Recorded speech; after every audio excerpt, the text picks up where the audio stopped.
कक्षा 10 गणित दो चरों वाले रैखिक समीकरण युग्म चैप्टर नंबर 3 लेके आया हूँ। इम्पॉर्टेंट क्वेश्चन है, ये ऐसे क्वेश्चन है जो आपको परीक्षा में कई बार देखने को मिलेंगे। क्वेश्चन नंबर 1 है, एक आयताकार बाग जिसकी लंबाई और चौड़ाई से 4 मीटर अधिक है। लंबाई चौड़ाई से क्या है, 4 मीटर अधिक है।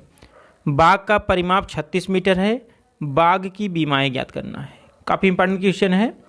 क्वेश्चन नंबर 2 है, दो संख्याओं का अंतर 26 है। एक संख्या दूसरी संख्या की 3 गुनी है, वो संख्याएं ज्ञात करना है। तीसरा क्वेश्चन नंबर है, दो संपूरक कोणों में बड़ा कोण छोटे कोण से 18 डिग्री अधिक है। ये अगली बार क्वेश्चन आ चुका है, इस बार भी इसकी संभावना है आने की। काफ़ी इंपॉर्टेंट क्वेश्चन है, इसलिए मैंने इसको देकर रखा है। दो संपूरक कोणों में बड़ा कोण छोटे कोण से 18 डिग्री अधिक है, दोनों कोण ज्ञात करने हैं। 1 मार्क्स में क्वेश्चन पूछा गया था। ये देखिए क्वेश्चन नंबर 4, ये भिन्न वाला एक क्वेश्चन निश्चित आता है तो अंक बदल दिए जाएंगे, क्वेश्चन वही रहेंगे। यदि किसी भिन्न के अंश और हर दोनों में 2 जोड़ा जाए तो वह 9/11 हो जाती है, और यदि अंश और हर दोनों में 3 जोड़ दिया जाए तो वह 5/6 हो जाती है। तो भिन्न ज्ञात करना है। तो ये नंबर बदले जा सकते हैं या एग्जैक्ट दे देते हैं। हाई स्कूल में वैसे एग्जैक्ट दे देते हैं, लेकिन आप लोग अगर तरीका जानते हैं तो क्वेश्चन को कर लेंगे। आगे है क्वेश्चन नंबर 5। क्वेश्चन नंबर 5 में आपको 5 वर्ष बाद जैकब की आयु उसके पुत्र की आयु से 3 गुनी हो जाएगी। 5 वर्ष पूर्व जैकब की आयु उसके पुत्र की आयु की 7 गुनी थी। इनकी वर्तमान आयु, तो यानी आयु से एक क्वेश्चन, भिन्न से एक क्वेश्चन निश्चित रहता है। यहाँ देखिए आयु का मैंने एक क्वेश्चन और लिया है, काफ़ी चर्चित क्वेश्चन है, कई बार आ चुका है। 5 वर्ष पहले नूरी की आयु सोनू की आयु की 3 गुनी थी। 10 वर्ष पश्चात नूरी की आयु सोनू की आयु की 2 गुनी हो जाएगी। तो नूरी और सोनू की वर्तमान आयु पूछा गया है। काफ़ी इंपॉर्टेंट क्वेश्चन है। आयु से क्वेश्चन, भिन्न से क्वेश्चन, ये मैं बार बार बताता रहा हूँ आपको। ये देखिए काफ़ी इंपॉर्टेंट क्वेश्चन, 2 अंकों की संख्या के अंकों का योग 9 है।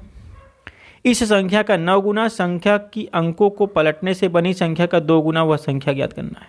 क्वेश्चन नंबर 8, 2 अंकों से बनी एक संख्या एवं उसके अंकों को पलटने पर बनी संख्या का योग 66 है। यदि संख्या के अंकों का अंतर 2 हो तो संख्या ज्ञात कीजिए। यहाँ पे मैंने इसका आंसर दे दिया है, बाकी और सबके आंसर आपको एनसीईआरटी बुक में मिल जाएंगे। ये सब एनसीईआरटी बुक क्वेश्चन है, ये अलग से क्वेश्चन एग्जाम में आया हुआ है, तो इसके आंसर होंगे 24 या 42, जिस प्रकार से आप नंबर को मानेंगे। इसके बाद क्वेश्चन नंबर, यहाँ पे क्वेश्चन नंबर 9 है, वज्र गुणनखंड विधि से इसको सॉल्व करना है। आपको वज्र गुणनखंड विधि आना चाहिए, प्रतिस्थापन विधि आना चाहिए और विलोपन विधि। तो काफ़ी आसान मेथड है। ये देखिए क्वेश्चन नंबर जो 10 है, काफ़ी बार इस परीक्षा में आ चुका है। इसको सॉल्व करना होता है वज्र गुणनखंड विधि से। क्वेश्चन नंबर 11 उसी का पार्ट है। ये क्वेश्चन आपको एनसीईआरटी बुक से लिए गए हैं, एनसीईआरटी बुक से ही क्वेश्चन एग्जाम में अधिक आता है। तो क्वेश्चन नंबर 12 देखिए, एक राजमार्ग 2 स्थान ए और बी 100 किलोमीटर की दूरी पर है। एक कार ए से तथा दूसरी कार बी से एक ही समय पर चलना प्रारंभ करती है। यदि ये कारें भिन्न भिन्न चालों से एक ही दिशा में चलती हैं तो वे 5 घंटे पश्चात मिलती हैं। यदि वे एक साथ दूसरे की ओर चलते हैं तो 1 घंटे बाद मिलते हैं। दोनों कारों की चाल बताना है। तो काफ़ी इंपॉर्टेंट क्वेश्चन मैं लिया हूँ, कोई भी इसने क्वेश्चन आप पढ़ लेंगे।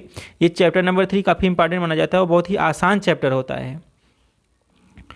क्वेश्चन नंबर 13 है कि एक आयत का क्षेत्रफल 9 वर्ग इकाई कम हो जाता है यदि इसकी लंबाई 5 इकाई कम कर दी जाए, चौड़ाई 3 इकाई बढ़ा दी जाए। यदि लंबाई को 3 इकाई और चौड़ाई को 2 इकाई बढ़ा दिए तो क्षेत्रफल 67 वर्ग इकाई बढ़ जाता है। आयत की बीमाएँ ज्ञात करना है। काफ़ी इंपॉर्टेंट क्वेश्चन है।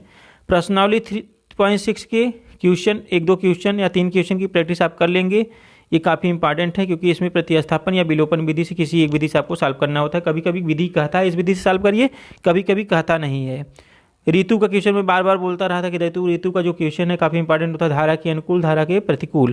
तो ये क्वेश्चन पढ़ लीजिएगा।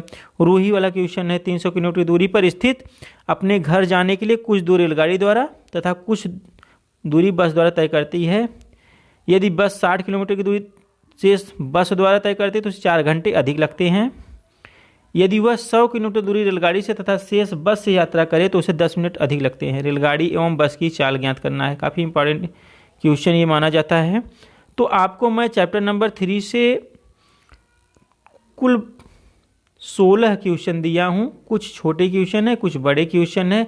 अगर इन 16 क्वेश्चन को आप पढ़ के जाते हैं तो इससे आपका क्वेश्चन फिक्स है कि यही इन्हीं में से क्वेश्चन आपको परीक्षा में मिलेंगे। इसके पहले मैंने चैप्टर 1 वास्तविक संख्याएं से 4-5 क्वेश्चन दिया है, वहाँ से क्वेश्चन पढ़ लीजिए, ये क्वेश्चन पढ़ लीजिए। आगे मैं चैप्टर नंबर 4 का वीडियो बनाऊंगा। तो चैप्टर वाइज मैं क्वेश्चन दे रहा हूँ, आराम से आप पहले के ये सब क्वेश्चन पढ़े हुए हैं, ज़्यादा समय नहीं लगेगा इसको सॉल्व करने में, तो दोहरा लेंगे, आपका काम भी हो जाएगा। साइंस के क्वेश्चन मैं अपलोड करूँगा, साइंस के भी क्वेश्चन देखते रहिए। 2 चैप्टर के साइंस के अपलोड कर दूंगा, फिर फिजिक्स के 2 केमिस्ट्री के, 2 बायो के, फिर फिजिक्स केमिस्ट्री बायो, ऐसे मैं विज्ञान के क्वेश्चन को देता रहूँगा। तब तक आप लोग पढ़ते रहिए और घबराइए बिल्कुल मत।